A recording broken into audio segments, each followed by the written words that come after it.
ஆனந்த் ஸ்ரீபாலான்னு மலையாளத்துல வந்த ஒரு அருமையான படம். இப்ப ரீசெண்டா வந்த படம் தான். சும்மா தாறுமாறான படம். கேரளா சினிமா தொடர்ந்து தரமான கதைகள் கொண்ட படங்களை எடுப்பதுல நாங்க தான் கெத்துன்னு தொடர்ந்து ப்ரூவ் பண்ணிக்கிட்டு இருக்காங்க. பாபநாசம் 1, 2 நம்ம பாத்துருக்கோம்ல. அந்த வரிசையில பாபநாசம் பட வரிசையில இந்த படத்தை சேர்க்கிற ரேஞ்சுக்கு ரொம்ப தரமான சஸ்பென்ஸ் த்ரில்லர் படம், யதார்த்தமாக போகக்கூடிய படம். பாபநாசம் 3வது பாகம்னு போட்டு கூட ஏற்கனவே நம்ம ஒரு இங்கிலீஷ் படத்தை புகழ்ந்து பேசியிருப்போம். அது மில்லியன் வியூஸ்க்கு மேல போயிட்டு இருந்தது. இது பாபநாசம் பாகம் 4ன்னு சொல்ற ரேஞ்சுக்கு ரொம்ப ஒர்த்தான படம். மில்லியன் வியூஸுக்கு தாராளமா தகுதியான படம். நம்பி பார்க்கலாம். வாங்க வீடியோக்குள்ள போகலாம். இந்த படத்தோட ஸ்டார்டிங் சீன்ல எடுத்ததுமே சோன்னு மலை. அந்த மலையில ஒரு போலீஸ் ஸ்டேஷனுக்கு அப்பா, அம்மா, ஹாஸ்டல் வார்டன் 3 பேர் வராங்க. என்னாச்சுன்னு கேட்டா அவங்களோட வீட்டு பிள்ளைய குழந்தைய காணமா. ஒரு டீனேஜ் பொண்ணு அவங்கள காணமா. ஹாஸ்டலுக்கு 7 மணிக்கெல்லாம் வர வேண்டியவ வரல. அதான் பதட்டப்பட்டு ஓடியாராங்க. ஹாஸ்டல் எங்க இருக்குன்னு விசாரிச்சா ஏதோ வடக்கு பக்கம் கேரளால சொல்றாங்க. ஐயே, அது நம்ம போலீஸ் ஸ்டேஷனோட எல்லைக்குள்ள வராதே, நீங்க சென்ட்ரல் போலீஸ் ஸ்டேஷனை போய் பாருங்கன்னு அனுப்பிச்சு வைக்கிறாங்க. உடனே இவங்க சென்ட்ரல் போலீஸ் ஸ்டேஷனுக்கு போறாங்க. அங்க போனா ஐயே, இது நம்ம போலீஸ் ஸ்டேஷனுக்கு கீழே வராது, வடக்கு போலீஸ் ஸ்டேஷனுக்கு போங்கன்னு கேரளால வடக்கு போலீஸ் ஸ்டேஷனுக்கு அனுப்புறாங்க. அங்க வந்து விசாரிக்கும் போதுதான் உருப்படியாவே அவங்க மதிக்கிறாங்க. பொண்ணோட பேர் என்ன, போட்டோ இருக்கான்னு மொபைல்ல வாங்கிட்டு கண்ட்ரோல் ரூமுக்கு இருக்கிற மித்த எல்லா போலீஸுக்கும் வாக்கி டாக்கில தெரியப்படுதுங்க. அவ போட்டிருந்த ட்ரெஸ் கலர் உட்பட எல்லாத்தையுமே சொல்லி வயசு, நிறம், இந்த மாதிரி பொண்ணை கண்டுபிடிச்சு கொடுங்கன்னு எல்லா இடத்துலையும் அனௌன்ஸ் பண்ணிட்டு போகுது. அதெல்லாம் குழந்தைய கண்டுபிடிச்சலாம், ஒன்றும் பிரச்சனை இல்லை, போயிட்டு வாங்கன்னு அனுப்பிச்சு வைக்கிறாங்க. ஆனா ஃபேமிலி வீட்டுக்கு போல, அங்கேயே தங்கிடுச்சு. அடுத்த நாள் காலையில இன்ஸ்பெக்டர் நல்லா தூங்கிட்டு இருக்கும்போது ஃபோன் கால் வருதுங்க. ஃபோன்ல அந்த பக்கம் பேசுறவரு, ஒரு டெட் பாடி கிடைச்சிருக்குது, காணாம போனா அந்த பொண்ணோட ஓரளவு ஒத்து போகுதுன்னு அப்டேட் வருது. உடனே அவரு தன்னோட போலீஸ் ஸ்டேஷனுக்கு போய் அம்மா அங்கேயே இருக்கட்டும், அப்பா மட்டும் வாங்கன்னு தனியா ஒரு இடத்துக்கு கூட்டு போறார். என்ன சார்னு கேட்டா ஒண்ணும் இல்ல, வாங்க வாயான்னு கூட்டு போறார். போற வழியில வாக்கி டாக்கிலேயே அந்த டெட் பாடியை ஐடென்டிஃபிகேஷன் பண்ணணும், யாரும் பக்கத்துல விடாதீங்கப்பா அப்படி இப்படின்னு போலீஸ் சத்தம் போறது கேட்குது. அப்பா பதறாரு. வண்டி கொண்டு வந்து நிப்பாட்டினதுமே அந்த ட்ரெஸ்ஸை பார்த்தே தான் பொண்ணுதான் அப்படின்னு ஊர்ஜிதப்படுத்திட்டாரு. பக்கத்துல போய் மூஞ்சியை பார்த்தா கன்ஃபார்மே ஆயிப்போச்சு. குழந்தைய தூக்கி மடியில வச்சுக்கிட்டு ஓன்னு அழுகிறார். அப்புறம் அந்த பாடிக்கு செய்ய வேண்டிய இறுதி மரியாதை, இறுதி சடங்கு எல்லாமே நல்லபடியா செஞ்சு முடிச்சு பாடியை புதைக்கவும் செஞ்சாச்சு.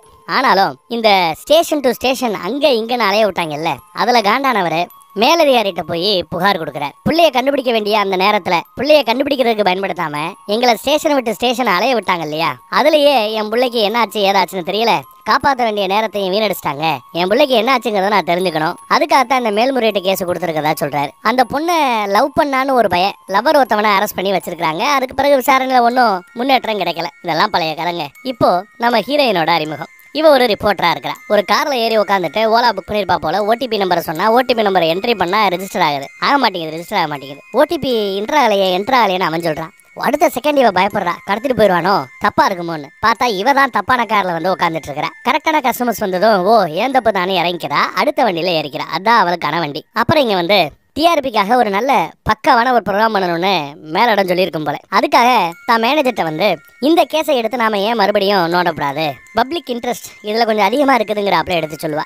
ஆனா மேனேஜர் அம்மாவோ ஆல்ரெடி போலீஸ் இதை ஒரு சூசைடு கேஸ்ன்னு முடிச்சிட்டாங்களே, இதுல என்ன அடுத்து ஆராய்ச்சி பண்ற வேண்டி கிடக்குது அப்படின்னு கேட்க, இல்ல சூசைடுக்கான எந்த முகாந்திரமும் அதுல தெரியல, அதனாலதான் இந்த கேஸை பத்தி நாம எடுத்து விசாரிக்கணுங்கிறப்ப இவ சொல்லுவா. விட்டா ஒரு பிரைவேட் இன்வெஸ்டிகேட்டரை போட்டே விசாரிப்ப போலயே அப்படின்னு சும்மா நக்கலா மேனேஜரமா கேட்க, ஆமா அதுக்கும் ஆள் பாத்துக்கிட்டு இருக்கிறேன்னு இவ சொல்லுவா சீரியஸா. அதே சமயம் அந்த பக்கம் தூசி தட்டி ஃபைல்ஸ் எடுத்துக்கிட்டு இருக்கிற ஒரு பிரைவேட் இன்வெஸ்டிகேட்டரை காட்டுறாங்க. நம்ம படத்தோட ஹீரோவும் இவர் தான் நினைக்கிறேன். பழைய கேஸ் ஃபைல் எல்லாத்தையும் தூசி தட்டி சில ஃபைல்ஸை வந்து எடுத்துட்டு இருக்கிறான். இந்த பக்கம் பார்த்தா ஒரு போலீஸ்காரர் இன்னொருத்தர்கிட்ட இந்த கேஸை இப்ப நான் சால்வ் பண்ணலன்னா கேஸ் சிபிஐக்கு போயிடும் அப்படின்னு வேற ஒரு கேஸை பத்தி விசாரிச்சுட்டு இருக்கிறேன். அதெல்லாம் ஒரு பிரச்சனை இல்ல, நம்ம வேலை இதே மாதிரி சிமிலர் கேஸ் ஃபைல்ஸை பார்க்க சொல்லியிருக்கிறேன், ஏதாவது துப்பு கொடுப்பா காத்துருங்கன்னு இவர் சொல்லுவாப்ல. டேய் என்னடா ஏதாவது டீடைல் கிடைச்சிச்சா அப்படின்னு கேட்க நம்ம ஹீரோ பேச ஆரம்பிக்கிறான். 1997 இருந்து 2023 இந்த 26 வருஷத்துக்குள்ள நம்மளோட எர்ணாகுளம் ஏரியால மட்டும் 21 ஹிட் அண்ட் ரன் கேசஸ் இருக்குதா. வண்டியில வந்து அடிச்சுட்டு நிக்காம போறது 21 கேஸ் ஃபைல் ஆயிருக்குது. அதுல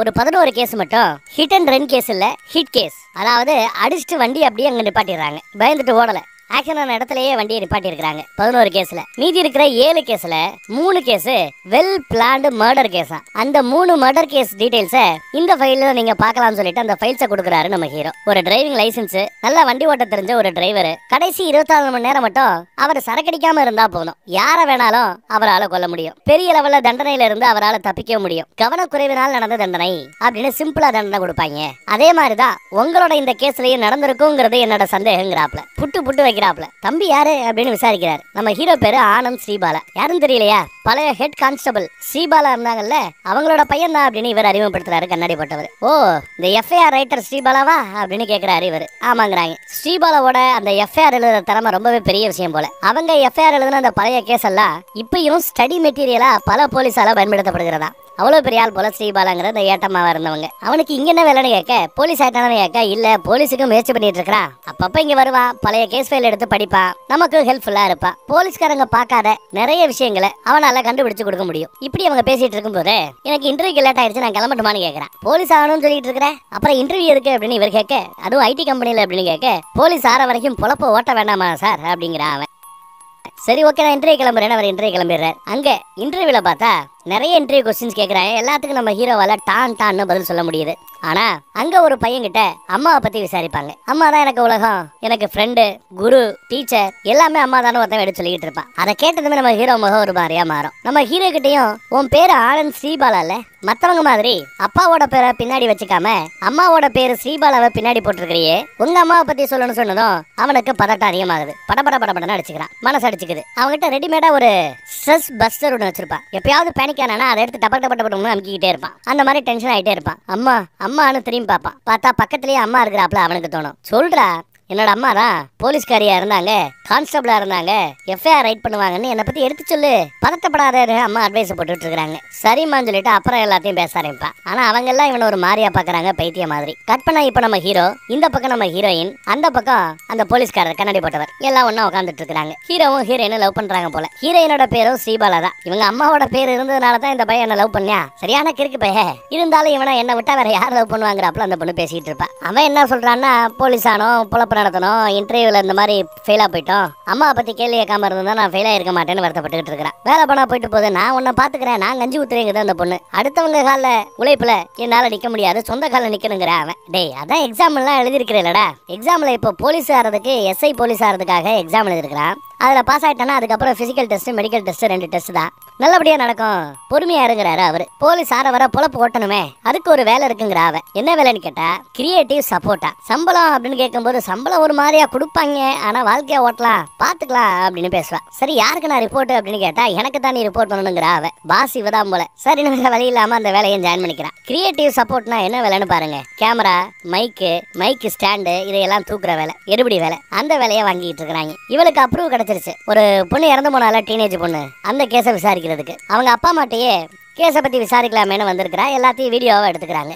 உங்க பொண்ணோட இந்த கேஸ்ல தற்கொலைன்னு போலீஸ் கேஸை முடிச்சிருச்சு, இதை தற்கொலை நீங்க நினைக்கிறீங்களா அப்படின்னு கேட்க, இல்லவே இல்ல, என் பொண்ணு தற்கொலை பண்ற ரேஞ்சுக்கெல்லாம் அப்பேற்பட்ட கிடையாது, கண்டிப்பா அது தற்கொலையாக இருக்க வாய்ப்பே இல்லைங்கிறாங்க அப்பா அம்மா. அவ சாகிறதுக்கு முன்னாடி கடைசி அவங்க கிட்ட என்ன பேசினான்னு கேட்க, அப்படியே பிளாஷ்பேக்கு போறோம். பிளாஷ்பேக்ல போன் பண்ணிருப்பா அவ. அம்மாவுக்கு போனை போட்டு, இன்னைக்கு எக்ஸாம் படிச்சுட்டு இருக்கிறேன், ஒரு முக்கியமான ப்ராஜெக்ட் வேற இருக்குது, அதனால என்னால லீவுக்கு ஊருக்கு வர முடியாது, நீங்க வேணா வந்து என்ன பாருங்க, சார்ஜ் வேற இல்ல, கட்டாக போது, நான் அப்புறம் பேசுறமா வைக்கிறமான்னு போனை வச்சிருப்பா. பரபரப்பா இருக்கிறா எக்ஸாம் சம்பந்தமா. இதுதான் கடைசி அவ பேசினது.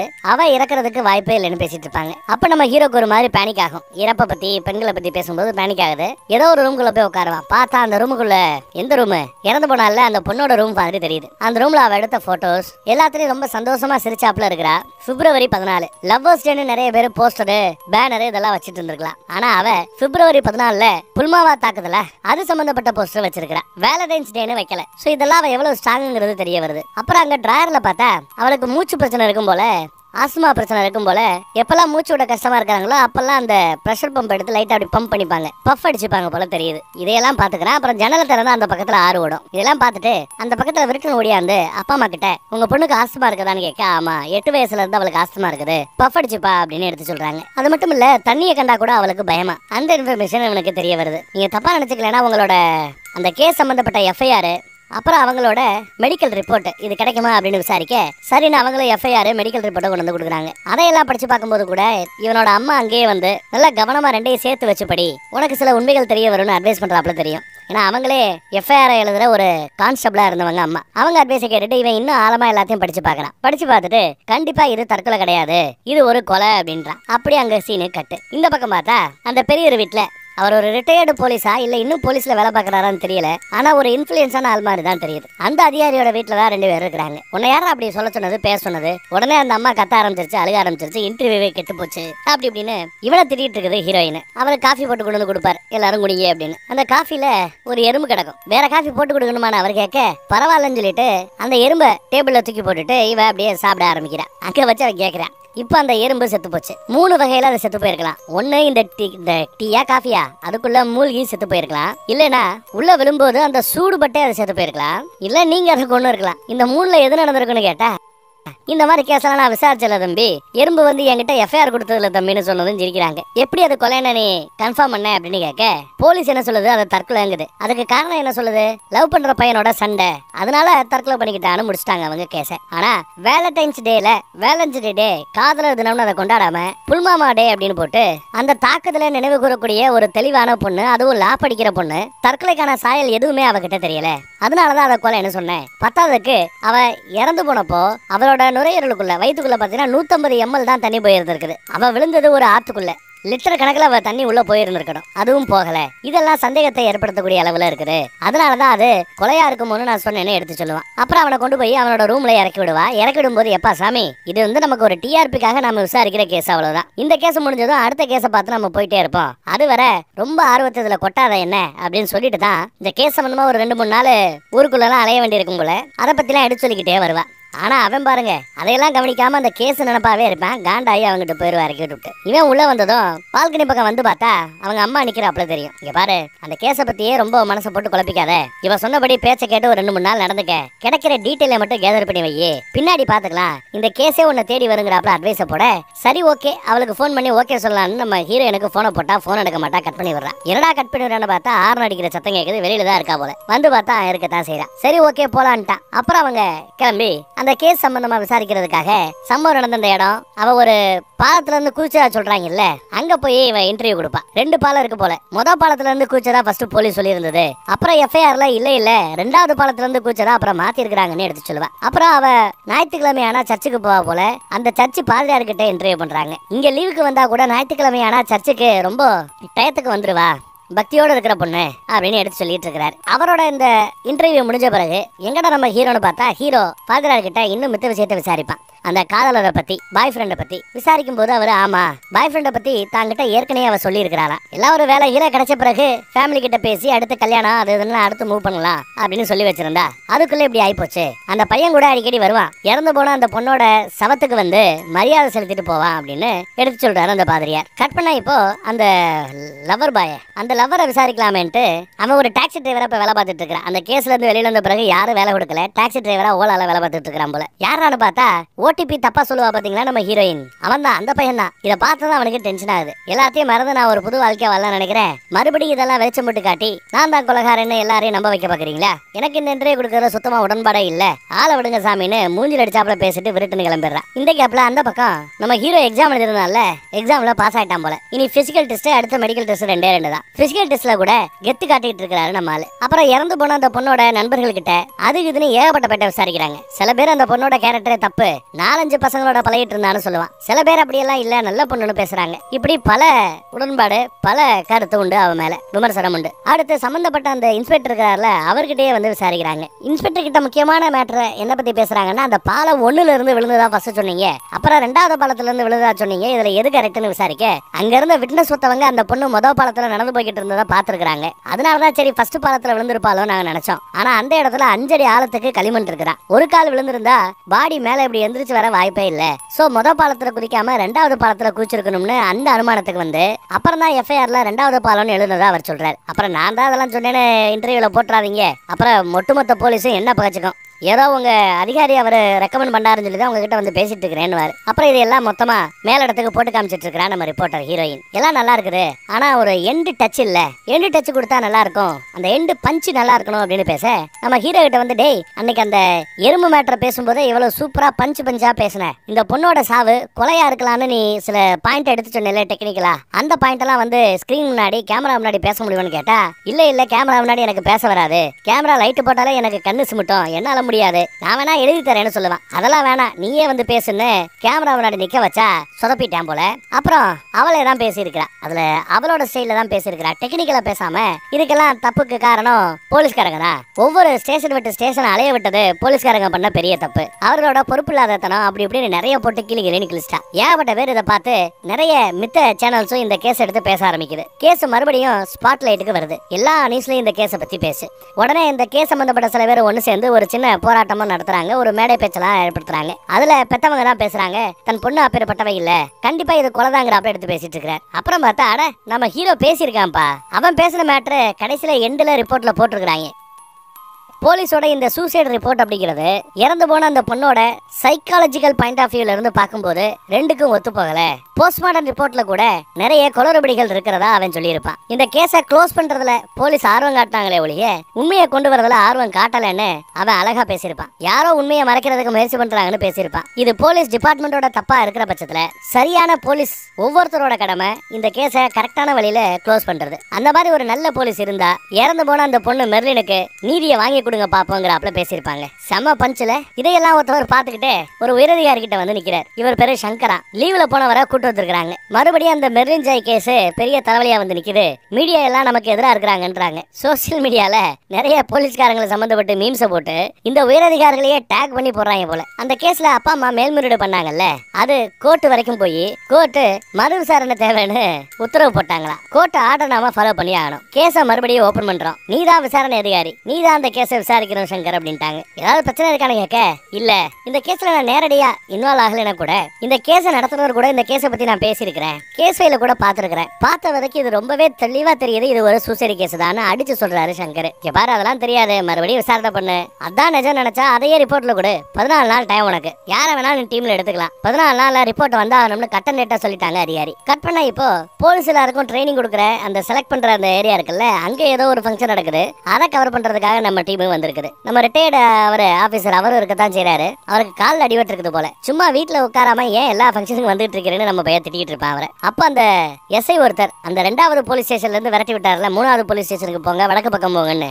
அவர் உங்க ரிப்போர்ட் எல்லாம் பார்த்தேன், போலீஸ் ரொம்ப மட்டமா பேசியிருக்கீங்க, நாங்கெல்லாம் ஹெல்ப்பே பண்ணல அப்படி இப்படின்னு சொல்லிருக்கீங்க, தெரியுமா உங்களுக்கு அப்படின்னு சத்தம் போறாரு. கடைசியா பேசுன நீ தானடா, போலீஸை பத்தி உனக்கு என்னடா தெரியும், போலீஸை ஏத்து பேசுற அப்படின்னு சட்டைக்கு வராரு, சண்டைக்கு வராரு. ஆனா போப்பான்னு ரிட்டையர்ட் ஆபீசர் தான் அனுப்பிச்சு வைக்கிறாப்ல, ஃப்ரீயா விடுன்றாப்ல. கட் பண்ணா இங்க அந்த விசாரணை அதிகாரி எர்ணாகுளத்துல மெடிக்கல் ரிப்போர்ட் எழுதுறாரு இல்லையா, அந்த டாக்டர்ஸ் எல்லாம் பாக்குறதுக்காக வெளியில காத்துட்டு இருக்காரு. ரொம்ப நேரமா காத்துட்டு இருக்காரு போல தெரியுது. இறந்து போன அந்த மெரின் பொண்ணோட மெடிக்கல் ரிப்போர்ட்டை இப்ப இருக்கிற அந்த டாக்டர் கிட்ட கேட்டு கன்சல்ட் பண்ணி கிராஸ் செக் பண்ணிக்கோ, ரிப்போர்ட் கரெக்ட் தானா அப்படிங்கறத அப்படின்னு ஒரு வேலை கொடுக்குறாரு. இப்ப நீ இதை பத்தி கிராஸ் வெரிஃபிகேஷன் பண்ண போறது வேற ஒரு சர்ஜன், வேற ஒரு டாக்டர், ரிப்போர்ட் எழுதுனா பழைய டாக்டர் இல்ல, சரியா அப்படின்னு சொல்லுகிறார். அந்த அம்மா சரிங்குது. அப்புறம் அந்த பொண்ணு படிச்ச லா காலேஜுக்கு போய் யாருக்கிட்ட எல்லாம் விசாரணை பண்ணமோ அந்த ஆட்களை பிடிச்சு மறுபடியும் நீ விசாரணை பண்ணு, ஏற்கனவே அவங்க சொன்ன எல்லாமே கரெக்டான செக் பண்ணிக்கணும்னு சொல்லி முடிக்கல, அதுக்குள்ள இந்த டாக்டர் வந்துடுறாரு. நீங்க கேட்டதை கொடுக்கறதுக்கு ஒரு 30 நிமிஷம் ஆகும். அப்புறம் வேற ஒரு முக்கியமான விஷயம்னு அந்த டாக்டர் ஏதோ ஒரு மேட்டர் எடுத்து சொல்றாரு. இதே இடத்துலதான் நம்ம ஹீரோவுக்கு மெடிக்கல் எக்ஸாம் நடக்குது போல. அதை கேள்விப்பட்டு தான் இந்த அதிகாரி உள்ள வராரு. நீ தானே அந்த ரிப்போர்ட்டை பண்ண, இந்த கேஸை மறுபடியும் விசாரிக்க சொல்லி போலீஸ் உத்தரவு போட்டிருக்குது, கோர்ட் உத்தரவு போட்டிருக்குது, நான் தான் விசாரணை பண்ண போறேன், கேள்விப்பட்டேன் உனக்கு இங்க மெடிக்கல் எக்ஸாம் நடக்குதுன்னு. இந்த மறு விசாரணையிலையும் இது சூசைடுன்னு தான் தெரிய வந்திருக்குது, ஜஸ்ட் உங்ககிட்ட சொல்லலாம் நினைச்சேன் அப்படின்னு சொல்லிட்டு ஹேண்ட் ஷேக் பண்றாரு. பக்கத்துல இருக்கிறவர்கிட்ட மெடிக்கல் எக்ஸாம்ல எல்லாம் ஓகே தானே கேட்க, ஆள் பக்கா ஓகேன்னு அவர் சொன்னதும் அப்புறம் என்ன போலீஸா போற, welcome to the police department அப்படின்னு விஷ் பண்றாரு. ஹேண்ட் ஷேக் பண்ணவரு கையை போட்டு நெரிக்கிறாரு. அப்பாவை பத்தி விசாரிக்க ஆரம்பிக்க, குறிப்பா அம்மாவை பத்தி விசாரிக்க ஆரம்பிக்க இவன் பேனிக்காரான், வேர்த்து ஊத்துது. அப்போ பயப்படாம தைரியமா உங்க அம்மாவை பத்தி எடுத்து சொல்லு, நாளை பண்ண அவங்களோட நீ வேலை பார்க்கணும்டா, நீ ஒரு போலீஸ்காரன்டா, எவன் கேட்டாலும் பதட்டப்படாம பேசணும்டா அப்படின்னு அட்வைஸ் போடுறாங்க அம்மா. சரி ஓகேன்னு அம்மாவோட கையை பிடிச்சுக்கிட்டாப்ல, நீ சொன்னாப்லயே பேசுறமான்ட்டு மறுபடியும் ஹேண்ட் ஷேக் பண்ணி எங்க அம்மா ஹெட் கான்ஸ்டபிளா போலீஸ் டிபார்ட்மெண்ட்ல ஒரு 15 வருஷமா வேலை பார்த்தாங்க, இப்போ ஒரு 15 வருஷத்துக்கு முன்னாடி தான் இறந்து போனாங்க, அவங்க பேரு ஸ்ரீபாலான்னு எடுத்து சொல்லுவான். பதிலுக்கு கைய அப்படி ஒரு முறுக்கு முறுக்குனதும் அவரை அரண்டு போறாரு. அம்மாவை அந்த பக்கம் பிடிச்சிக்கிட்டு நினைச்சுக்கிட்டு இவன் இப்படி பண்ணிட்டு இருந்திருப்பான். கட் பண்ணா நம்ம ரிட்டையர்ட் ஆபீசர், அவர் பேர் ஐசக் போல, அவர் வந்திருக்காரு. யாரா இந்த விசாரணை அதிகாரியா பார்க்க. என்ன பண்ணிருக்கிறாப்ல இந்த விசாரணை அதிகாரினா, அவனுக்கு ஒரு எபிசோடு வருதுல்ல, அதை கண்டுபிடிச்சு அவன் கடந்த பல வருஷமா ட்ரீட்மெண்ட் எடுத்துக்கிறான். தன் அம்மாவோட சாவை நேர்ல பார்த்தவன் இல்லையா, அந்த ட்ரீட்மெண்ட் மன அழுத்த பிரச்சனைகள்லாம் ட்ரீட்மெண்ட் போறது வர்றது மொத்த ப்ரூஃபையும் கொடுத்து அவனை செலக்ட் பண்ண வேண்டாம் அப்படின்னு சொல்லிட்டாரு போல. இல்ல நீங்க அப்படி சொல்லிருக்க கூடாது, பையன் நல்ல பையன், அவனை வேலைக்கு எடுத்துக்கங்கன்னு ரெக்கமெண்டேஷன் பண்றதுக்காக வந்திருக்கிறார். ஆனா அவர் சுத்தமா மதிக்கவே இல்லை. இப்பேற்பட்ட பிரச்சனை இருக்கிற ஆள எப்படியா போலீஸ் ஸ்டேஷன் ஒரு போலீஸ் டிபார்ட்மெண்ட்டுக்குள்ள எடுக்க முடியுங்கிறாப்ல கேட்க, இதே போலீஸ் டிபார்ட்மெண்ட்ல எவ்வளவோ பிரச்சனைகளோட மன அழுத்தத்துக்கு டிப்ரெஷன் மாத்திரை எடுத்துக்கக்கூடிய பல பேரை நான் பார்த்திருக்கிறேன், என்னால சொல்ல முடியும். கொஞ்சம் எத்திக்ஸோட நடந்துக்கங்கன்னு கேட்கிறாரு இவர். உங்களை நான் சாருன்னு மரியாதையா கூப்பிடுறது என்னை விட பதவியில நீங்க உயரத்துல இருக்கிறீங்கன்றதுக்காக இல்ல, என்னை விட சர்வீஸ்ல நீங்க அதிகமா இருக்கிறீங்க, அதனால சார்னு கூப்பிடுறேன். அந்த மரியாதையை கெடுத்துக்காதீங்க, வாங்குற சம்பளத்துக்கு ஒழுங்கா டிபார்ட்மெண்ட்டுக்காக வேலை பாருங்கிறாப்ல விசாரணை அதிகாரி சொல்றாரு. பதிலுக்கு நம்மால, நான் உங்களை சாருன்னு கூப்பிடுறது என்னை விட நீங்க ரேங்கிங்ல மேல இருக்கீங்கிற ஒரே காரணத்துக்காகத்தான் அப்படின்னு அவர் ஒரு போடு போடுறாரு. இவ்வளவுதான், இதுக்கு மேல என்னால எதுவும் பண்ண முடியாதுன்னு சொல்லிட்டு விசாரணை அதிகாரி கிளம்பி வெளியில வர்றான். வெளியில பார்த்தா அந்த மால் நின்னுகிட்டு இருப்பான். நீ என்னடா இங்கன்னு அவர் விசாரிக்கிறார். வந்து சார் என்னோட கனவு சார் எது போலீஸ் ஆகணுங்கிறது, அதுல மண்ணலி போட்டுறாதீங்கன்னு வச்சு கெஞ்சிக்கிட்டு இருக்கிறாப்ல. இங்க பாரு, அதெல்லாம் என்னோட எண்ணம் கிடையாது, அடுத்த வருஷம் இன்னும் பக்காவா மெடிக்கல்ல தேடி வா, செலக்ட் ஆயிக்கோ, யாரு வேணானாப்ல அப்படின்னு பேசுறாரு. அப்புறம் போன் இருக்கா, கொஞ்சம் அன்லாக் பண்ணி கூடன்னு போனை வாங்கி தான் போன் நம்பரை டைப் பண்ணி என் பேர் போட்டு சேவ் போட்டிக்கன்னு, அப்புறம் உங்க அம்மா இங்க பக்கத்துல எங்கேயா நிப்பாங்க கேட்டதா சொல்லு அப்படின்னு நக்கல் பண்ணிட்டு போறாரு. அவமானப்படுத்துறாப்ல. அதே அவமானத்தோட வீட்டுக்கு வந்தா ஜோரா மழை. அவமானத்துல குறுகிட்டு அழுதுகிட்டு இருக்கிறவன தெம்பூட்டுற வகையில பேசுறது அம்மா தான். ஏதோ அம்மா பக்கத்துல இருந்து அவனை தெம்பூட்டுற வகையில பேசுறாப்ல அவன் ஃபீல் பண்றான். இங்க பாரு, எவ்வளவு திமிரா உன்னை அவமானப்படுத்தி பேசினா, அவனுக்கு போனை போடுறா அப்படின்றாங்க. இவனும் அம்மா கொடுக்குற தைரியத்துல போனை போட்டு 14 நாள்ல நீ இதை தற்கொலை என்ன ரிப்போர்ட்டை சப்மிட் பண்ண போறேன்னு சொன்னேன்ல, அதே 14 நாள்ல மக்களுக்கு மத்தியில நான் என்னோட கண்டுபிடிப்புகளை ரிப்போர்ட்டா சப்மிட் பண்ண போறேன், இது தற்கொலை இல்ல, இது கொலைதான், கொலை பண்ணவன் யாருன்ற உட்பட என்னால கண்டுபிடிச்சு சொல்ல முடியும் அப்படின்னு பேசுறாரு. அப்படியா, சரி பாத்துருவோம், நீ ஏன் நான் பாத்துருவோங்கிறாரு அந்த பக்கத்துல விசாரணை அதிகாரி. கட் பண்ணி அடுத்த நாள் பார்த்தா உயரதிகாரியை பார்த்து நம்ம விசாரணை அதிகாரி பேசிட்டு வரும்போது 90% தற்கொலை தான் அப்படிங்கிறப்பதான் போய்கிட்டு இருக்குன்னு பேச, பேலன்ஸ் 10% என்னாச்சு அதையும் கன்ஃபார்ம் பண்ணுங்க. அப்புறம் அந்த ரிப்போர்ட்டர் கூட லாஸ்ட்ல ஒரு பையன் பேசியிருப்பானே, அவனோட பேச்செல்லாம் கேட்டேன், அவனோட பாயிண்ட்ஸ்லயும் வேலிடான பாயிண்ட்ஸ் நிறையவே இருக்குது. அந்த பாயிண்ட் ஆஃப் விலையும் யோசிங்க, உங்க ஈகோக்காக கேரள போலீஸ் ஸ்டேஷனை மண்ணக்கவை வச்சிடாதீங்க அப்படின்னு ஒரு போடு போட்டு போறாங்க. அங்கிட்டு பார்த்தா விசாரணை பண்ண ஆரம்பிக்கலாமேன்னு இறந்து போன அந்த பொண்ணோட போட்டோல ஆரம்பிச்சவன் பல போட்டோக்களை பல விதமா என்ன நடந்துச்சுங்கிறத அப்படியே விசாரிக்க ஆரம்பிக்கிறான். நூலை கட்டுறான், இங்க இருந்து எங்க போயிருப்பா, என்ன பண்ணிருப்பா அப்படின்னு முடிச்சு பார்க்கும்போது ஏகப்பட்ட பேப்பர்ஸ் அப்படியே ஒட்டி இருக்குது. கூட தான் அம்மாவும் இருக்கிறாப்ல அவனுக்கு ஒரு நினைப்பு. அந்த பக்கம் இந்த கேஸ் சம்பந்தமா விசாரிக்கணும்னு சொல்லிட்டு ரிட்டையர்டு ஆபீசர்னு நான் சொன்னேன்ல, கால் ஒரு மாதிரி ஊனமாயிருப்பாப்ல, அவருக்கு காலில் அடிபட்டதுனால போலீஸ் டிபார்ட்மெண்ட் தான், ஆனா ஃபீல்டில் வேலை பார்க்காம இந்த கேஸ் ஃபைல மெயின்டைன் பண்ணக்கூடிய லைப்ரரி ஒர்க்கை கொடுத்துருக்காங்க. அங்க அவங்க பேசிட்டு இருக்கிறத பார்த்துட்டு நம்ம விசாரணை அதிகாரி, கேஸ் சம்பந்தமா ஒரு 2 ஃபைல் வேணும், அதை எடுத்து கொடுங்க, வாங்குற சம்பளத்துக்கு டிபார்ட்மெண்ட்டுக்கு வேலை பாருங்க, நியூஸ் மீடியாவுக்கு வேலை பார்க்காதீங்கன்றாப்ல அவர் ஒரு போர் போடுவார். அப்புறம் தம்பி, உனக்கு ஏதாவது வேணும்னா என்கிட்ட தாராளமா கேட்கலாம், நான் உனக்கு டீடைல் சொல்றேன், ரைட் டு இன்ஃபர்மேஷன் ஆக்ட் இருக்குல்ல, அதுல உன்னோட சந்தேகம் என்னங்கிறத எழுதி போடு, பதிலுக்கு ஒரு 30 நாள்ல நான் எப்படியும் பதில் கடிதம் போடுவேன்னு நினைக்கிறேன், ஆனா 14 நாள்ல விசாரணையை முடிக்கணும் பாத்துக்க அப்படின்னு நக்கல் பண்ணிட்டு போறாரு அவர். அப்புறம் அந்த பொண்ணோட அப்பாட்ட கூட அப்பா அம்மா கிட்ட கூட அவர் விசாரணை பண்றாரு. உங்களுக்கு யார் மேலேயாவது இன்னார் தான் கொலையாளின்னு சந்தேகம் இருக்கான்னு கேட்டா அவங்க இல்லைங்கிறாங்க. அடுத்து அன்னைக்கு எக்ஸாம்ங்கிறதுனால அங்க இருக்கிற சர்ச்சில் வந்து பாதிரியாரை பார்த்து ஆசீர்வாதம் வாங்கிட்டு போயிருப்பா போல. அப்ப பேசின அந்த பாதிரியார் கிட்ட கூட என்ன பேசுனீங்க ஏது பேசுங்கிறத நம்ம ஆட்கள் கேட்டு தெரிஞ்சுக்கிறாங்க. 5:30 மணிக்கு சர்ச்சை விட்டு வெளியில வர, 6 மணிக்கு அந்த பாலத்துக்கு முன்னாடி இருக்கிற ஒரு கோர்ட்டை கிராஸ் பண்றா, அடுத்த ஒரு 10 நிமிஷத்துல குதிச்சிடுறா அப்படின்னு சிசிடிவில பார்த்து ஓரளவு அனுமானத்துக்கு வராங்க. ஆனா சர்ச்சை விட்டு வெளியில வந்த ஒரு 5 நிமிஷத்துல போனவ திரும்பி வராப்புல ஒரு காட்சி இருக்கும் சிசிடிவில. போனவ ஏன் திரும்ப வரணுங்கிறத மட்டும் போலீஸ் கவனிக்குது. ஆனா அவ திரும்ப வரும்போது பேக்ல இருந்த அந்த ஜிப்பை மூடுறத நம்ம ஹீரோ மட்டும் தான் கவனிப்பான். எதைய வாங்கியோ இல்ல உள்ள இருந்ததை எடுத்தோ வச்சிருக்கணும் அப்படின்னு நம்ம ஹீரோ கணிக்கிறான். பக்கத்துல இருக்கிற கடைகளை விசாரிக்கணும்னு நம்ம ஆளு நோட் பண்ணிப்பான். அதே மாதிரி போலீஸ்காரங்களும் பக்கத்துல இருக்கிற கடைகளை விசாரிக்கணும்னு விசாரிக்க வந்திருக்காங்க. நேத்தே வந்து போலீஸ்காரர் விசாரிச்சுட்டு போயிட்டார். இன்னைக்கு நம்ம ஹீரோ எல்லா இடத்துலயும் போட்டோ காமிச்சு விசாரிச்சிட்டு இருக்கிறார். பல கடைகளை ஏறி இறங்கும் போது தெரியாதுன்னு தான் பதில் வருது. ஆனா சர்ச்சு சம்பந்தப்பட்ட அந்த ஜீசஸ் சம்பந்தப்பட்ட நிறைய போட்டோஸ் இருக்கிற ஒரு கடைக்கு வரும்போது போட்டோ காமிச்சதும் அந்த ஓனரம்மா, எனக்கு தெரிஞ்ச பொண்ணுதான், அன்னைக்கு கூட என்ன பார்க்க வந்தா, யாருக்கோ பர்த்டே கிஃப்ட் கொடுக்கணும்னு ஒரு கிஃப்ட் ரெடி பண்ண சொல்லியிருந்தா, அந்த கிஃப்ட் நான் போட்டோ கூட எடுத்து வச்சிருக்கேன், ரொம்ப கஸ்டமைஸ்டு பீஸ், நல்லா இருந்துச்சுன்னு நான் போட்டோ எடுத்து வச்சிருக்கேன், அந்த போட்டோ கூட காட்டுறாங்க. பர்த்டே விஷஸ் யார் பேர் எழுதணும், ஏதாவது கிஃப்ட் பண்ணி கொடுக்கட்டுமான்னு கேட்க அதெல்லாம் வேண்டாம்னு சொல்லிட்டு அவ அப்படியே அந்த பீஸை வாங்கி உள்ள வச்சுட்டு போயிருப்பா. கேட்டு தெரிஞ்சுக்கிட்டு தேங்க்ஸ் சொல்லிட்டு இவர் கிளம்பிடுறாரு. ஆனா அதே கடையில வேலை பார்க்குற வேற ஒருத்தவன் நேத்து ஒரு போலீஸ்காரர் வந்து விசாரிச்சாரு, நான் தெரியாதுன்னு சொல்லிட்டேன்னு சொல்ல, உனக்கு தெரியாது நீ தெரியாதுன்னு சொல்லியிருக்கிற, ஒன்னும் தப்பு இல்லையே, எனக்கு தெரியும், நேத்து நான் இருந்திருந்தா நான் எல்லாத்தையுமே சொல்லியிருப்பேன் அந்த போலீஸ் கிட்ட, பரவாயில்ல போய் வேலையை பாருங்கிறாங்க அவங்க. அடுத்து நிறைய அந்த பொண்ணோட ஃப்ரெண்ட்ஸோட ஃப்ரெண்ட்ஸு கிட்டன்னு பல பேர்கிட்ட கால் பண்ணி யாருக்காவது அன்னைக்கு பிறந்தநாள் இருக்குமான்னு விசாரிக்கிறான். விசாரிச்சவரை யாருக்குமே பிறந்தநாள் இல்ல. கூடவே அந்த பொண்ணு ஹீரோயினை விசாரிக்கிறாங்க. விசாரிச்சவரை யாருக்கும் பிறந்தநாள் கிடையாது. ஆனா சோசியல் மீடியால ஒரு பொண்ணு கூட ரொம்ப க்ளோஸா இருக்கிறாப்ல நிறைய போட்டோஸ் பார்த்தோம், அந்த பொண்ணு நம்மளோட ஃப்ரெண்ட்ஸ் லிஸ்ட்லயே இல்ல அப்படின்னு ஒரு பொண்ணை பத்தி எடுத்து சொல்லுவா. ஆனா அதே சமயம் அந்த பொண்ணை கண்டுபிடிச்சு அவங்க கிட்டயே போய் விசாரணை பண்ண ஆரம்பிச்சிட்டாரு அந்த பக்கம் நம்ம விசாரணை அதிகாரி. விசாரிக்க ஆரம்பிச்சது அந்த பொண்ணு ஓன்னு அழுக ஆரம்பிக்கிறா, பயப்பட ஆரம்பிக்கிறா. விசாரணையை பண்ண முடியல, அழுகவே ஆரம்பிச்சிடறா. அதை பார்த்தா அந்த பொண்ணோட அப்பா, சார் ஒரு நிமிஷம் வெளியில வாங்கன்னு தனியா கூட்டிட்டு போய் இவளுக்கு தம்பி ஒருத்தர் இருந்தான், இதே மாதிரி ஒரு ஆக்சிடென்ட்ல பாவம் இறந்து போயிட்டான். அப்பவே மன அழுத்தத்துக்குள்ள போயிட்டா. மன அழுத்தத்துல நிறைய மீள முடியாத ரேஞ்சுக்கு ரொம்பவே மோசமான நிலைக்கு என் பொண்ணு போய்கிட்டு இருந்தா. மன அழுத்தத்துக்காக கொடுக்குற மாத்திரைகளையே போதை மாதிரி பயன்படுத்த ஆரம்பிச்சு இன்னும் ரொம்ப அடிக்டா உள்ள போனா. அப்பேற்பட்ட உள்ள போன அவளை என் பொண்ணை நல்லபடியா மீட்டு வெளியில கொண்டு வந்தது இறந்து போன அந்த பொண்ணு தான். ஆனா சம்பவத்தனைக்கு அந்த பொண்ணு என் பொண்ணுக்கு கால் பண்ணி, மன அழுத்தத்துக்காக நீ சாப்பிட்டே ஒரு ட்ரக் மாத்திரை, அந்த மாத்திரையோட பேர் என்ன, அத மெடிக்கல்ல போய் கேட்டா எல்லாரும் கேட்டா கொடுத்துருவாங்களா, இல்ல டாக்டரோட பிரிஸ்கிரிப்ஷன் இல்லாம கொடுப்பாங்களா மாட்டாங்களான்னு பல விஷயங்கள் கேட்டு தெரிஞ்சிட்டு இருக்கிற இவங்களும் சொல்லி இருக்கிறாங்க. அடுத்த நாள் தான் அவ இறந்து போன மேட்டர் எங்களுக்கு தெரிய வந்துச்சுன்னு. தயவுசெய்து இந்த மேட்டரை பத்தி லீகலா எதுவும் எடுத்துட்டு போக வேண்டாம், என் பொண்ணு கிட்ட விசாரிக்க வேண்டாம், அப்புறம் என் பொண்ணு மறுபடியும் அந்த பிரச்சனைக்குள்ள போய் மாட்டிப்பா, அடிக்ட் ஆயிடுவான்னு வருத்தப்படுறாரு. சரி ஓகே, அதை பத்தி நான் எதுவும் சொல்லிக்கல எழுதிக்கலன்னு சொல்லிட்டு வாக்கு கொடுத்துட்டு விசாரணை அதிகாரி அங்க இருந்து கிளம்புவார்.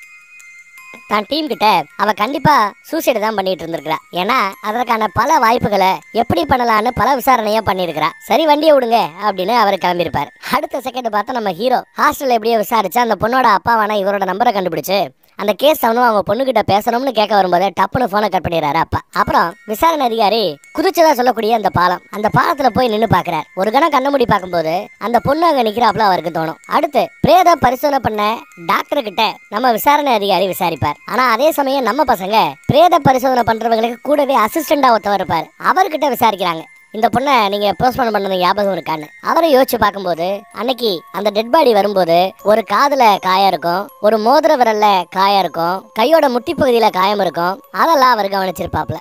அந்த கேஸ் சம்பந்தமா ஏதாவது ஞாபகம் இருந்தா சொல்லுங்க ப்ளீஸ் அப்படின்னு நம்ம ஹீரோ கேட்டுக்க சரின்னு அவரோட டைரியை நோண்டி பாக்குறாரு. அந்த கேஸ் சம்பந்தமா நிறைய குறிப்பு மாதிரி எழுதி வச்சிருப்பார் போல. அதை படிச்சு பார்த்துட்டு போலீஸ்காரங்க முந்தின நாள் ஈவினிங் 6 மணிக்கு அவ குதிச்சிட்டதா கேஸ் எழுதியிருக்காங்க, முடிச்சிருக்காங்க. ஆனா எனக்கு தெரிஞ்சு அவ டெட் பாடி கண்டுபிடிக்கப்பட்டது அடுத்த நாள் காலையில. டெட் பாடி கண்டுபிடிக்கப்பட்டதுக்கு ஒரு 4-5 மணி நேரத்துக்கு முன்னாடி தான் அவ இறந்துருக்கணும்னு இவர் வேற கொண்டு தூக்கி போடுறாரு. ஏன்னா உடம்புல மீன் கடி இல்ல, உடம்பு உப்பல, சோ ஒரு 4-5 மணி நேரத்துல தான் அவ ரீசெண்டா இறந்து போயிருக்கணும். போலீஸ் சொல்றாப்ல முந்தின நாள் ஈவினிங் 6 மணிக்கு இறக்க வாய்ப்பே இல்லைன்னு அடிச்சு சொல்றாரு. ஒரு இன்ஃபுளுன்ஸான குடும்பத்துல பிறந்திருந்தா என்னவோ அவளுக்கான நீதி கிடைச்சிருக்குமோ என்னவோன்னு வருத்தப்பட்டு சொல்லுவார். அப்புறம் டெட் பாடியை முத எடுத்திருப்பான்ல, அவங்கிட்ட போய் கொஞ்சம் விசாரிச்சு பாருங்க, நேர்ல பார்த்தவங்கிட்ட சொல்லியிருப்பார். அடுத்து அவங்கிட்ட விசாரணைக்காக நம்ம ஆட்கள் போறாங்க. அவனை கூப்பிட்டு விசாரிக்க வேண்டிய விசாரணையில ஒரு மாதிரி விசாரிக்கும் போது அவன் ஒத்துக்கிறேன், ஆமா சார் அவ கையில ஒரு மோதிரம் போட்டிருந்தா, அந்த மோதிரத்தை நான் எடுத்துட்டேன், ஏதோ ஒரு டெட் பாடியை கிடைக்கும் போது போலீஸ் ஒரு 500 ரூபா கொடுக்கும், அதை வச்செல்லாம் பொழப்பு நடத்த முடியுமா, இப்படி ஏதாவது நகை கிடைக்கும் போது எடுத்துக்கிறதா அப்படின்னு சொல்றாங்க. அந்த பொண்ணு போட்டிருந்த செயின் எங்கடான்னு கேட்கறாங்க. செயினா சத்தியமா எனக்கு தெரியாதுங்கிற இவன். சரி விடு, மோதிரத்தை நாங்க திருப்பி கேட்க மாட்டோம், நீ மோதிரத்தை உருவும் போது மோதிரம் ஈஸியா வந்துருச்சா இல்ல விரல் ஊப்பி வர்றதுக்கு கஷ்டமா இருந்துச்சான்னு கேட்க, இல்ல சார் ரொம்ப ஈஸியாவே வந்துருச்சு சார் அப்படின்னு சொல்றான். ரொம்ப ஈஸியா மோதிரம் வந்துருச்சு அப்படிங்கிற பட்சத்துல அவ தற்காலிகமா தான் இறந்துருக்கணும். போலீஸ் சொல்றாப்ல 6 மணி நேரத்துக்கு முன்னாடி இறக்க வாய்ப்பு இல்லைங்கிறத நோட் பண்ணிக்கிறான். பர்த்டே கிஃப்டா மதர் மேரியோட சிலையத்தான், கண்ணாடியாலே செஞ்ச மதர் மேரியோட சிலையத்தான் பர்த்டே கிஃப்டா வாங்கியிருப்பா, அதையும் நோட் பண்ணி எழுதி வச்சிருக்கான். அதே மாதிரி அந்த பொண்ணு இறக்கும் போது அவளோட போனு கிடைக்கல. போனு எங்க, போனை கண்டுபிடிங்கிறாப்ல அம்மாவே அட்வைஸ் பண்றாப்ல. இவனுக்கு ஒரு நினைப்பு, சரி போனை ட்ராக் பண்ணுவோம், போனை கண்டுபிடிப்போன்னு இவன் யோசிக்கிறான். தன்னோட நண்பர் ஒருத்தர் இந்த மாதிரி வேலையை தான் பார்த்துட்டு இருக்கிறாப்ல. அவருக்கு போனை போட்டு 6 மாசத்துக்கு முன்னாடி இறந்து போன ஒரு பொண்ணோட மொபைல் காணாம போச்சு, அந்த போனை ட்ராக் பண்ணி பிடிக்கணுங்கிறாப்ல கேட்கறேன். ஐஎம்இஐ நம்பர் இருந்தா வசதின்னு சொல்றாரு. இறந்து போன அந்த பொண்ணோட அப்பா அம்மாட்டெல்லாம் போன்ல கேட்டு பாக்குறாங்க, வீட்டுல இன்வாய்ஸ்னோ இல்ல மொபைல் பாக்ஸோ இல்ல, சோ ஐஎம்இஐ நம்பர் இல்ல, கண்டுபிடிக்க முடியலன்னு இவன் அப்டேட் கொடுக்க பதிலுக்கு அவரு ஏதாவது ஒரு ஆப் இப்போ இன்ஸ்டால் பண்ணியிருந்தாலோ இல்ல ஒரு வெப்சைட்டுக்கு போயிருந்தா கூட நமக்கு வசதின்னு சொல்லும்போது சம்பவத்தனைக்கு ஏதோ ஒரு எக்ஸாம் ரிசல்ட் அவ பாத்துருக்கிறா போல மொபைல்ல. அதை சொன்னதும் இனி ஈஸி, ஒன்றும் பிரச்சனை இல்லை, கண்டுபிடிச்சலான்னு அவன் கண்டுபிடிக்கிறான். ஐஎம்இஐ நம்பரை கண்டுபிடிக்கிறான். அடுத்து அதை செக் பண்ணி பார்க்கும்போது கடந்த 6 மாசத்துல 5 மாசம் சுவிட்ச் ஆஃபா கிடந்த அந்த போனு தமிழ்நாட்டுல நாகர்கோயில்ல ஆன் ஆகிருக்குது. இப்போ கொஞ்ச நாளைக்கு முன்னாடி. இப்போ நாகர்கோயில்ல தமிழ்நாடு போலீஸோட உதவி தேவை. கேரளா போலீஸ் ப்ராப்பரா பர்மிஷன் கேட்டதான் தமிழ்நாடு போலீஸ் ஹெல்ப் பண்ணும். நம்ம ஹீரோ வழக்கம் போல அந்த லைப்ரரியன் மாதிரி இருக்காரு இல்லையா, அவர்கிட்ட தான் உதவி கேட்பான். அவர் கொஞ்சம் தைரியத்தை வச்சுக்கிட்டு இந்த ஹெல்ப் வேணும்னா இந்த கேஸை விசாரிக்கிறவர் யாரு, நம்ம விசாரணை அதிகாரி, அவர் கேட்டாதான் வேலை நடக்கும். சரி அவர்கிட்டயே ஹெல்ப் கேட்கலாமே ஃபோன் பண்ணி கேட்டா அவர் சரக்கு அடிச்சுட்டு இருக்கிறாரு, இதுலலாம் எனக்கு ஹெல்ப் பண்ணணும்னு சுத்தமா உடன்பாடே இல்லை, அந்த பைத்தியத்துக்கு ஹெல்ப் பண்ணாதீங்கன்னு சொல்லிட்டு போனை கட் பண்ணிடுறான். ஆனா கூட பக்கத்துலயே சரக்கு அடிச்சுக்கிட்டு இருந்தவர் வேற ஒருத்தர். இவருக்கு நம்ம ஹீரோ நல்லா தெரியும். ஒரு ஆக்சிடென்ட் கேஸை பத்தி விசாரிக்க வந்து நம்ம ஹீரோ கூட சூப்பரா பேசியிருப்பான்ல, பையன் நல்ல பையன், அவனுக்கு வேலை கிடைக்கலங்கிறது கஷ்டமா இருக்குன்னு. நம்ம போலீஸ் டிபார்ட்மெண்ட்டை பற்றிய இன்டர்வியூல கழுவி ஊத்துனா அவனுக்கு இது தேவைதான் அப்படின்னு பேச, பத்தாவதுக்கு மெடிக்கல் கண்டிஷன் மோசமா இருந்ததுனால தான் நான் டிபார்ட்மெண்ட்டுக்கு எழுதி போட்டேன்றாரு விசாரணை அதிகாரி. அதுக்கு அவரோ அப்படி பார்த்தா ஒரு வகையில அவனோட இந்த நிலைமைக்கு நாம தான் காரணம், நம்ம டிபார்ட்மெண்ட் தான் காரணங்கிறார். என்னையா சொல்றேன்னு கேட்க வர பிளாஷ்பேக் ஸ்டோரி. அவங்க அம்மா எப்படி செத்தாங்கிறது. ஒரு பெரிய பணக்கார வீட்டு பசங்க சில பேர் சேர்ந்து ஒரு பொண்ணை கொடூரமா ரேப் பண்ணி கொள்றாங்க. அதை பார்த்தா கூட இருந்த ஃப்ரெண்டுகாரி அவ கோமால பக்கத்துல ஏதோ ஆத்தோரமா ஒதுங்கி கிடந்தா.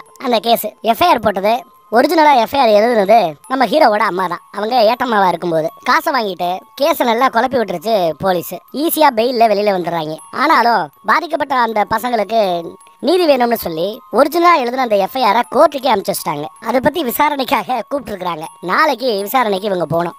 முதல் நாள் அந்த பணக்கார பசங்களோட குடும்பமா என்னன்னு தெரியல, அடியாட்களை அனுப்பிச்சு வச்சு கதவை தட்ட சாப்பிட்டுட்டு இருக்கிறான் பையன். கதவை திறந்தா 3 பேரு முகத்தை மூடிக்கிட்டு உள்ள வராங்க. புலின்னு அரைகிறாங்க. தடுக்க வந்த அந்த பையனை பிடிச்சி ஒரு நாற்காலி மேல தள்ளி விட அடிபட்டு ஒரு மாதிரி விழுந்து கிடக்குறான். கத்தி எடுத்து கழுத்துலையும் வயிற்றுலையும் குத்தி அந்த பையன் கண்ணு முன்னாடியே கொண்டு இருக்கிறாங்க. அதுக்கு பிறகுதான் இவனுக்கு அந்த மனநல பிரச்சனை வந்துருது. இதெல்லாம் விசாரணை அதிகாரிக்கு அப்புறம் தெரிய வருது.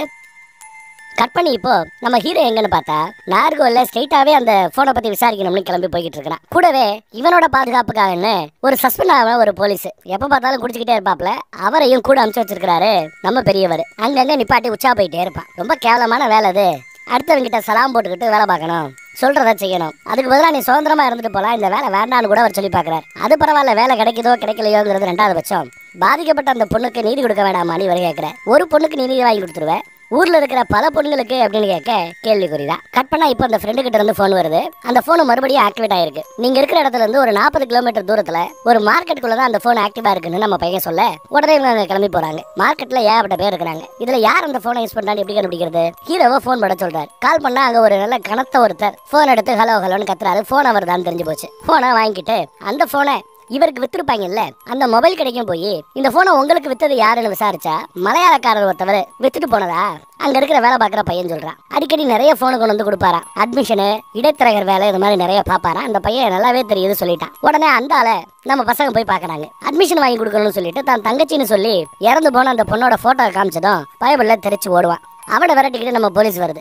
ஒரு பில்டிங்குள்ள போய் ஒளிஞ்சுக்கிறான். 4 பக்கமும் நம்ம பசங்க போய் தேடிட்டு இருக்கிறாங்க. ஒரு பையில அந்த பையில கண்டுபிடிச்சாச்சு. சரி, கண்டுபிடிச்சதும் அவனை அசால்ட்டா பிடிக்கலான்னு பார்த்தா முடியலங்க. 1க்கு 3 பேர் இருக்காங்க நம்ம ஹீரோ உட்பட. என்னதான் முட்டி மோதினாலும் அவனை அடக்கவே முடியல. தொடர்ந்து ஓடிக்கிட்டே இருக்கிறான், கண்ட்ரோல் பண்ணவே முடியல.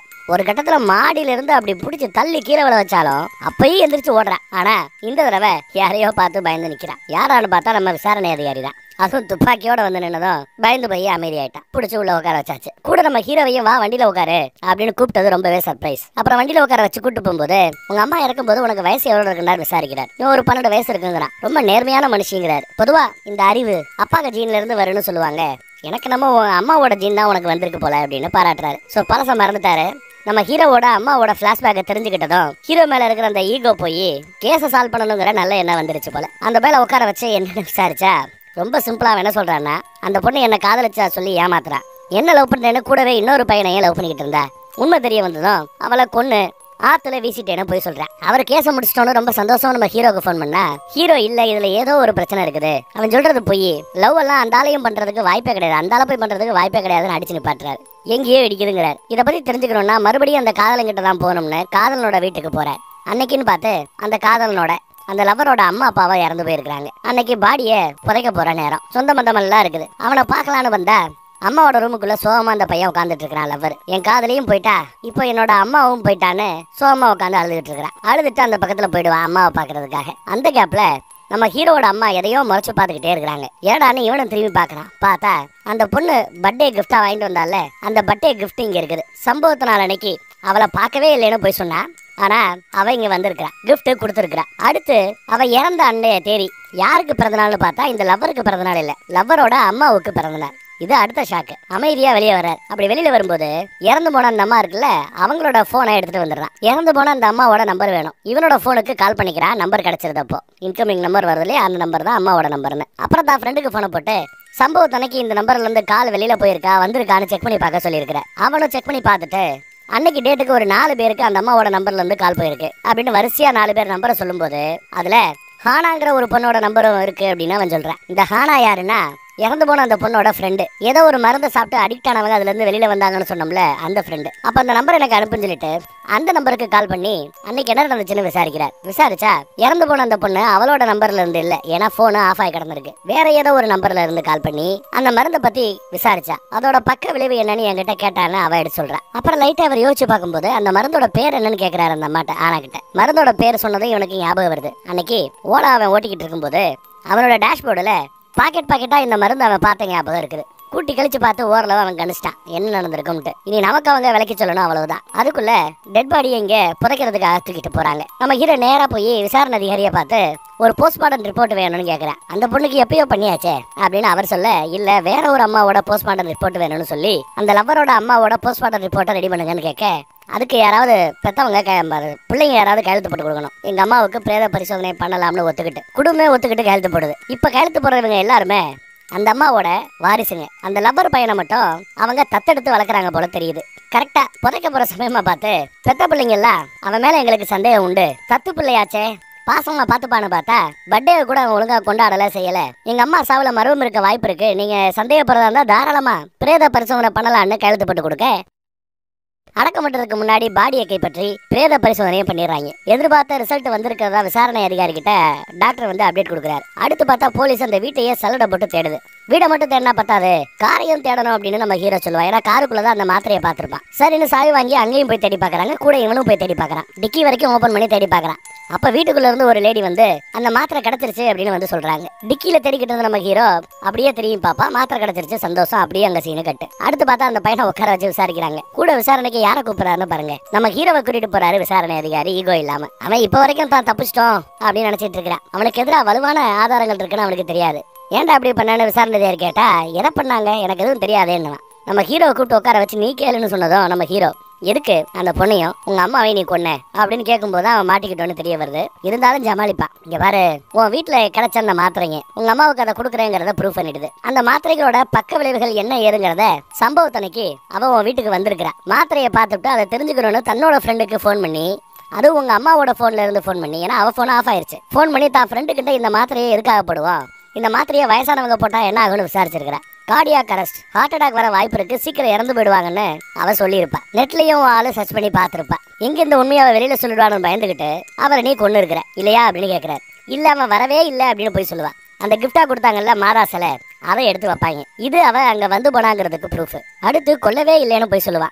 அப்போ அவளோட ஒரு காது தோடு இல்லாம இருக்கும்னு நம்ம பார்த்தோம் இல்லையா, அந்த தோடு கிட்டத்தட்ட முக்காவாசி உடஞ்சு போய் கிடந்திருக்கும், காவாசி தான் அந்த காதுல ஒட்டி கிடந்திருக்கும். அந்த முக்காவாசி உடஞ்ச அந்த துண்டை நம்ம ஹீரோ எடுத்து வைக்கிறார். இது எங்கடா கிடைச்சிச்சுன்னா மாத்திரையை தேடி கார்ல நோண்டும் போது காரோட டிக்கியில கிடந்திருக்கும். சோ இவன் தான் கொலை பண்ணான்றதுக்கு இதுவும் ஒரு ப்ரூஃப் ஆகி போச்சு. இனி வேற வழி இல்லை, உண்மையை தான் சொல்லி ஆகணும். இப்போ உண்மையை ஒத்துக்கிறாங்க. அன்னைக்கு இவங்க அம்மாவுக்கு கிஃப்ட் கொடுக்கறதுக்காக வந்தது நிஜம். அம்மா குளிச்சுக்கிட்டு இருப்பாங்க. பர்த்டே கிஃப்ட் எடுத்து அங்க ஷோகேஸ்ல வைக்கும் போதுதான் அந்த மாத்திரையை அவ கவனிக்கிறான். தான் ஃப்ரெண்டு இதை பயன்படுத்தினாலே இதை எதுக்கு இந்த அம்மா சாப்பிடுறாங்கன்னு நெட்ல சர்ச் பண்ணி பார்க்கும்போது அது எவ்வளவு ஆபத்தானதுங்கிறத தெரிஞ்சுக்கிறா. அடுத்து ஃப்ரெண்டுக்கும் கால் பண்ணி அதை கன்ஃபார்ம் பண்ணிக்கிறா. அப்புறம் அந்த பயம் வரும்போது அவங்க கிட்ட எதுக்கிட்ட அந்த மாத்திரை இந்த அம்மாவுக்கு கொடுக்குற சொல்றா அப்படின்னு விசாரிக்கும் போது அவளை இழுத்து கொண்டு வந்து தான் ரூமுக்குள்ள அடைச்சிட்டு, ஆமா அவ செத்தாதான் நமக்கு சொத்து கிடைக்கும், உனக்காக எனக்காகத்தான் அதை செய்யறேன்னு நம்ம ஆளு சொல்லுவான். பொலிர்னு ஒரு அரவிடுவா. என்னடா சொல்ற, உன்னை பாசமா தத்தெடுத்து வளர்க்குறவங்களை போய் இப்படி பண்ணலாமா அப்படின்னு கேட்க, சொத்துக்காகத்தான் அதை பண்ற, பெத்த பிள்ளையதான் முக்கியம்னு சொத்தையெல்லாம் பெத்த பிள்ளைகளுக்கு எழுதி வச்சுட்டா அப்புறம் நான் என்ன செஞ்சு அடிக்கிறதா, அதனாலதான் சொத்தெல்லாம் ஏன் பேரதுக்கு மாத்துறதுக்காக ஃபோர்ஜரியா டாக்குமெண்ட் எல்லாம் ரெடி பண்ணி வச்சுட்டேன். சொல்லாம கொள்ளாம இந்த அம்மா திடுதுப்புன்னு செத்து போச்சுன்னு வையே, அந்த பத்திரங்களை காமிச்சு சொத்தெல்லாம் எனக்கு தானே சொல்லி 40 கோடி சொத்தை ஆட்டையப்பட்டுருவேங்கிறான். கண்டிப்பா அதை நான் போலீஸ் கிட்ட சொல்லதான் போறேன்னு அடம்பிடிக்க, தேவைப்பட்டா அவளையும் கொள்ளுவேன் உன்னையும் கொள்ளுவேன்னு சொல்லி மூச்சை இறுக்கி பிடிச்சிட்டாங்க. அந்த பக்கம் அந்த அம்மா குளிச்சுட்டு வெளியில வரும். சத்தம் போடாம மூக்க பிடிச்சு நெரிச்சு சம்பவ இடத்துலயே கொண்டுறான். அடுத்து பாடியை கொண்டு போய் அவன் ரூம்ல பின்னாடி ஸ்டோர் ரூம் பக்கத்துல கொண்டு போய் போட்டுட்டு கதவை தட்டுற சத்தம் கேட்க போய் திறந்து பார்த்தா பெத்த பிள்ளைகள்லாம் வராங்க. இன்னைக்கு பிறந்த நாள் இல்லையா, கேக் கொண்டு வந்துருக்காங்க போல. எல்லாரும் சந்தோஷமா கேக் வெட்டி கொண்டாடிக்கிட்டு இருக்கும்போதுதான் அவன் வச்சுட்டு போன அந்த பேக் அதை யாருக்கும் தெரியாம ரவுட்டிடுவான். பர்த்டே அன்னைக்கு அம்மாவுக்கு கேக்கெல்லாம் ஊட்டி விட்டு கட்டி பிடிச்சி முத்தாலாம் கொடுப்பான். ஆனா எவன் இவன் தானு தெரியாம அந்த அம்மா பாவம் பாசமா வளர்ந்துகிட்டு இருக்குது. அன்னைக்கு பெத்த பொண்ணு ஒருத்தி உள்ள வரும்போது மாத்திரைக்கு பக்கத்துல இருந்த அந்த மாதா கிஃப்ட் சிலையை பார்த்து நல்லா இருக்கேன்னு ஷோகேஸ்ல அவங்க வச்சுட்டு போயிருப்பாங்க. அதுதான் கடைசியில இவனை மாற்றுறதுக்கு காரணமா போயிடுச்சு. சரி இவன் தான் கொலை பண்ணான்னு தெரிஞ்சுக்கிட்டாச்சு. கேஸ முடிக்கலான்னு பார்த்தா நம்ம ஹீரோ அவங்கிட்ட இல்ல இதுல இன்னொரு சிக்கலும் உண்டு, இன்னொருத்தவன் நான் தான் கொலை பண்ணேன்னு ஒருத்தவன் வந்து சொல்றான் பாருங்க, என்ன லவ் பண்ணா ஏமாத்திட்டா கொண்டு விட்டேன்னு. அவனுக்கும் இந்த லவ்வருக்கும் சம்பந்தமே இல்லை. ஆனா இவங்க 2 பேருக்கு நடுவுல 3ஆவது ஒருத்தவன் இருக்கிறான்.